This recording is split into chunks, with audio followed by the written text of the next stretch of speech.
On Sunday, Canadian Prime Minister Justin Trudeau delivered an unusual speech. He had a forceful message for Americans, one that almost sounded like a threat. I want to speak directly to Americans, our closest friends and neighbors. This is a choice that, yes, will harm Canadians, but beyond that, it will have real consequences for you, the American people.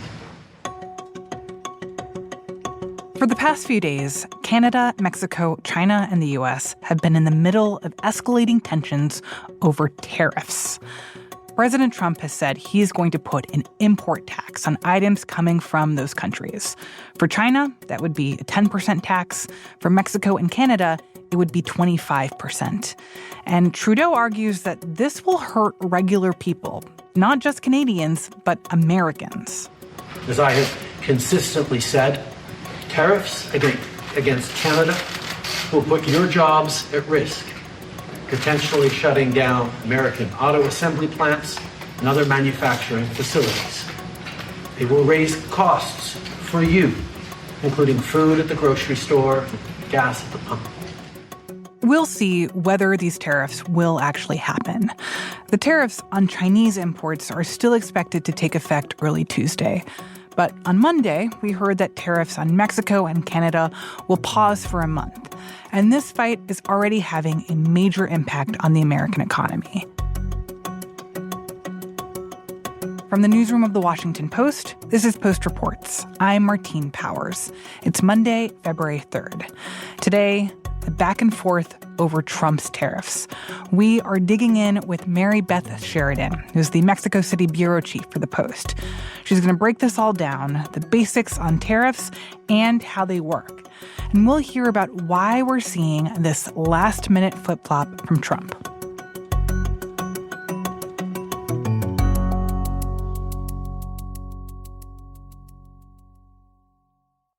So, Mary Beth, I want to just start by giving people the basics.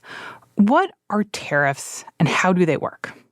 So basically, tariffs are a kind of tax on imports, and the entity that pays them is the importing company. So this could be, Walmart, or it could be any other kind of American company in the case of the U.S., right? So the U.S. would impose, let's say, 25% on the price of the goods that the importer's bringing in from Mexico, whether it's avocados, whether it's TVs, autos, you name it. So when you say that, and when you say that, you're using the example, the 25% tariffs on Mexico, that it's not Mexican companies that are paying this, the companies in the U.S. who are bringing in the goods, they're the ones who are paying this 25% import tax. That's correct. So basically, the company that imports it has to come up with that money. Often, they pass on at least a part of that cost to the consumer. So the person maybe going to Walmart will see the prices go up of those products. Now, of course, it affects the country that's sending the products too, because once a product becomes more expensive, typically people are going to buy less of it. So then why is Trump doing this? Why is he threatening these tariffs? So I think it's important to remember that Trump in his first term also threatened Mexico with tariffs, considerable tariffs. This was 2019, if it didn't slow the flow of migrants to the U.S. border. In that moment, Mexico blinked basically and said, we can't afford to have our economy hurt by these tariffs. So Mexico agreed to send a lot of troops to the border to detain migrants, and it's basically done the same thing this time. So Trump has specifically singled out the flow of migrants and fentanyl across the borders of the United States. Mexico is the main supplier, so to speak, of fentanyl. It's made from imported chemicals, a lot of them from China. And obviously, the great majority of illegal migration occurs over the Mexico-U.S. border. The Canada part is a little more curious. The Canadians have said, wait a minute, we are responsible for a tiny fraction of the fentanyl and of the illegal migration into the United States. So that part is a little more puzzling. And I think that's part of what is so confusing here, because my understanding is that tariffs are normally about making it more attractive to buy and produce American products than foreign products. But the situation is different here because it doesn't seem to me like there's a connection between fentanyl and migrants with the price of avocados being brought into the U.S. Like, what we know now from our reporting is that President Trump has agreed to delay implementing tariffs on Mexico in exchange for the Mexican government agreeing to put 10,000 of their troops on the border.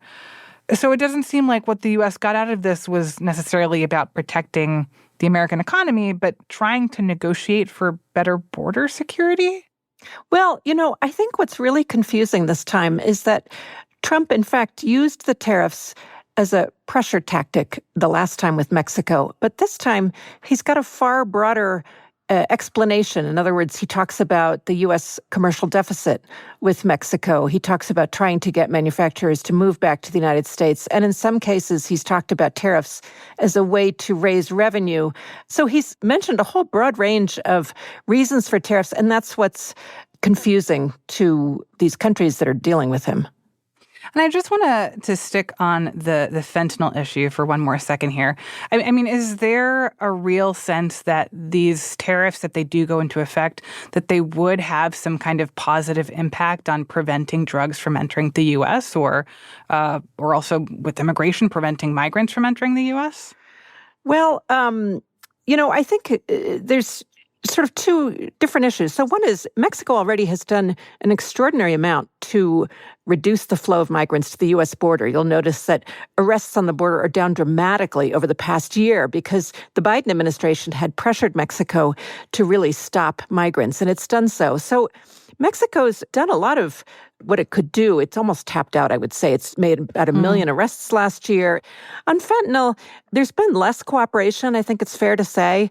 What's tricky is it's very difficult to detect and capture fentanyl because it's so concentrated. A very tiny amount, in a bunch of pills could really wreak havoc. But whether sending troops to the border will result in more capturing of fentanyl shipments, I'm not sure that's going to work. So, Mary Beth, we heard at the beginning of this episode Canadian Prime Minister Justin Trudeau expressing his frustration and displeasure about these tariffs. And right at the end of the day today on Monday, we got word that after a phone call between Trudeau and Trump, that Trump agreed to delay any tariffs on Canada for a month. But I want to hear more about the Mexico situation because obviously you are the Mexico City bureau chief and you've been covering Mexican President Claudia Sheinbaum as she's been navigating this. Can you tell me a little bit more about how Sheinbaum and Mexico have been responding to Trump's threats here and what led to this announcement today that these tariffs would be put on pause? Yeah, what's so interesting is, Claudia Sheinbaum has emphasized consistently that we must keep a cool head. It's sort of cool-headed Claudia. So for the most part, she has declined to, respond with fiery words. Now, there was a moment when she kind of departed from her calm, cool script, which was over the weekend when President Trump announced those sanctions, the tariffs, and he basically said the government of Mexico had an alliance with drug traffickers, and she really shot back and said, absolutely not. She was quite angry about that. But in general, Mexico even held off from retaliatory tariffs, as Canada did, because Sheinbaum kept saying, I think we can reach an agreement. And I think the trick was actually getting Trump on the phone because there had not been a lot of contacts between the two governments. So they managed to do that this morning. And so what is this agreement that they settled on that resulted in this at least month-long pause on what Trump had said previously was going to be this 25% tariff on Mexican imports? Yeah, what's amazing is, Sheinbaum has had these very positive phone conversations with Trump, according to both sides. They've spoken a couple of times since he was elected, and every time, they seem to get along famously, despite what some of his statements are. So what Sheinbaum said is Mexico has agreed to send 10,000 National Guard troops to the border. She said Trump also agreed he would crack down on illegal arms sales from the United States that go to the Mexican cartels. She spoke to her morning news conference and gave details about the conversation. She's very happy, laughing. Me preguntó que cuánto tiempo quería poner en pausa. Le dije, bueno, pues vamos a ponerlo en pausa para siempre. At one point, she said that Trump had asked her how long she wanted to pause the tariffs while they negotiated. And she responded, I said, let's pause them forever. And then she laughed and said, and then we agreed on a month. Y me dijo, bueno, pues, ¿cuánto tiempo? Le dije, bueno, vamos a ponerlo en pausa un mes. You know, so they're going to basically sit down and hammer out an agreement, or try to anyway, over the next month. And during that time, the tariffs will be paused. So, you know, we'll see what it comes to, but it certainly has the look of some sort of deal being made. Sheinbaum was very positive this morning at her news conference. And as I said, Mary Beth, we're talking right now in the middle of the day on Monday. So there are still questions about the Chinese tariffs and whether those are actually going to go into place as they're expected to be on Tuesday morning. What's the current outlook there from what you're seeing, and like what's playing out in trying to prevent the China tariffs from actually taking effect? I think the Chinese piece of this is less clear. I think Trump has been quite critical of Chinese trade practices and Chinese investment in this hemisphere. So I don't know that one's going to get resolved as quickly as these others. The one detail that surprised me here is that what Trump announced for Mexico and Canada was a 25% tariff. What he announced for Chinese imports was only a 10% tariff, which doesn't seem like that much. And also, he'd said on the campaign trail, I'm going to be, taxing Chinese goods 60%. Like 10% is way lower than what he had promised during the election season. So do you have a sense of like what these 10% tariffs are supposed to achieve and why they're not as aggressive as what he's doing for Mexico and Canada? Well, I think it's worth bearing in mind that there's already a significant array of U.S. tariffs on China. So this 10% would be in addition to what already had existed. And I have not seen him laying out sort of a quid pro quo. In other words, with Mexico and Canada, he did say this is about migration and drugs. And so at least on some level, those countries could come up with ways to satisfy Trump's concerns about those issues. And I haven't seen a similar suggestion with China, which makes me think it really is just all about trade. And now, Trump did recently have what he described as a very positive conversation with the Chinese leader. So, who knows whether there's possibly going to be an agreement there.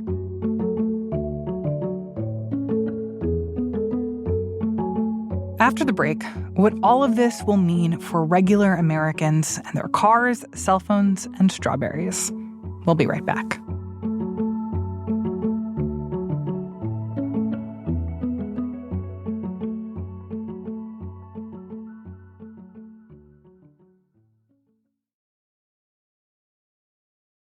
So, Mary Beth, let's talk about the stakes of all of this. As we wait to see what's going to transpire with these tariffs and which ones are getting paused, which ones will eventually take some kind of effect, or maybe they won't, what would these kinds of tariffs mean for regular Americans? Well, it would certainly raise the prices of certain goods. And one of the big ones would be cars, because the car manufacturing industry in the United States, it's really spread over the three countries, Canada, Mexico, and the U.S.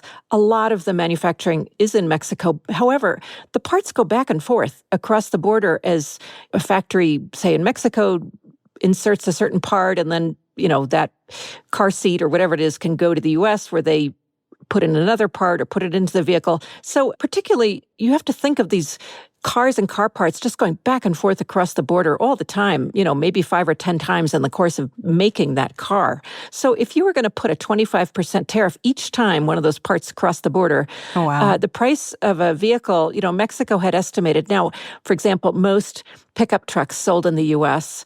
are made in Mexico. So the estimate the Mexican officials have given is that the price would go up about $3,000. And you could certainly envision all sorts of goods. Mexico provides a pretty significant amount of the imported fruits and vegetables. So thinking about tomatoes, berries, of course, avocados. I know everyone's very concerned for the upcoming Super Bowl, right? Whether they'll have enough avocados for guacamole. Yeah, there's so many of the industrial processes just cross the border. So even if you're thinking about, Oreos or Cheez-Its, they're made in Mexico for export to the U.S. So It's just a huge variety of products. 1 in every 3 refrigerators in the U.S. is made in Mexico, for example. So invariably, there'd be an increase in prices. And how long would that take? Like, using the Mexico example, if these tariffs were to go into effect a month from now, how soon after that would Americans start to see when they go to the grocery store that things were markedly more expensive, or when they're ordering things online, seeing that price increase? Yeah, so, the importers would decide how quickly to raise the prices. However, I think it's worth noting, because people forget this, with things like trade, let's say strawberries.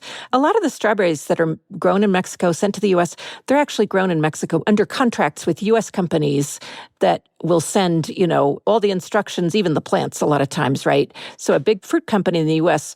would source the fruit in Mexico part of the year. Mexico has a longer growing season than the U.S., more sun, right?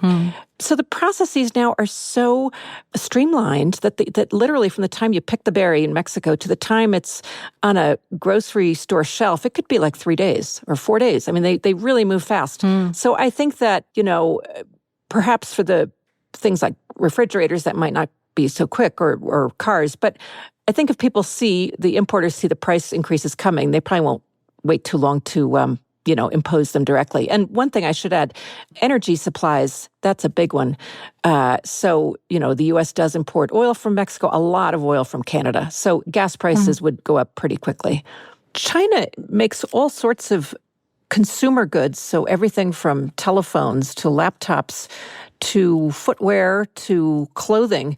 So tariffs on China really could affect a whole range of things that the average consumer has in their house. So what's the reaction from people in some of these industries that might be affected by tariffs, or economists who are thinking about how this might play out on a larger scale?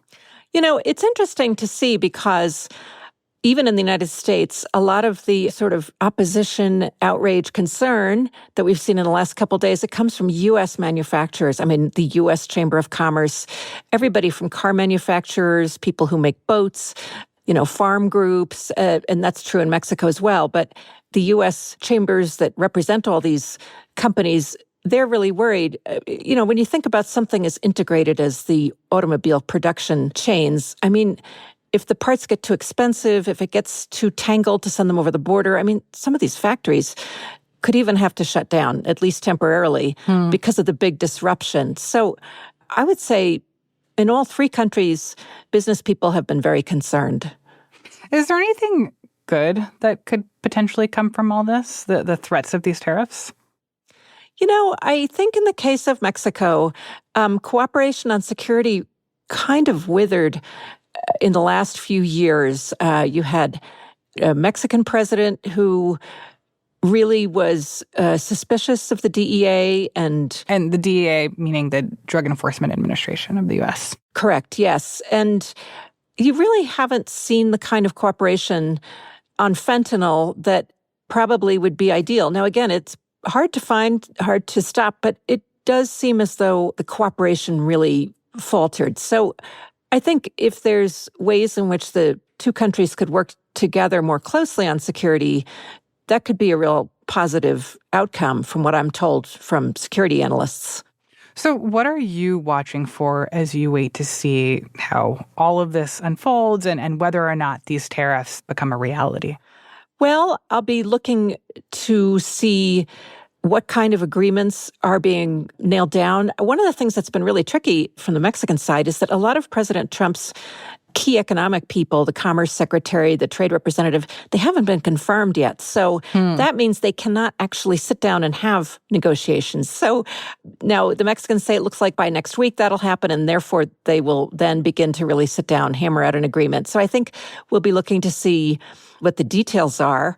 I think it'll be interesting to see if indeed the preliminary agreements they've made lead to actual concrete achievements. In other words, will 10,000 Mexican troops being rushed to the border, does that actually lead to a more comprehensive agreement to stop fentanyl? Claudia Sheinbaum talked about how Trump agreed to tighten some of the controls over the illegal trafficking of U.S. guns to Mexico. Now, that's been something that Mexicans have complained about for years, that is really how these cartels manage to inflict so much damage. It's with U.S. weapons. So obviously, Trump is a very pro-gun politician, so I'd be very curious to see if they do manage to, increase cooperation on that subject.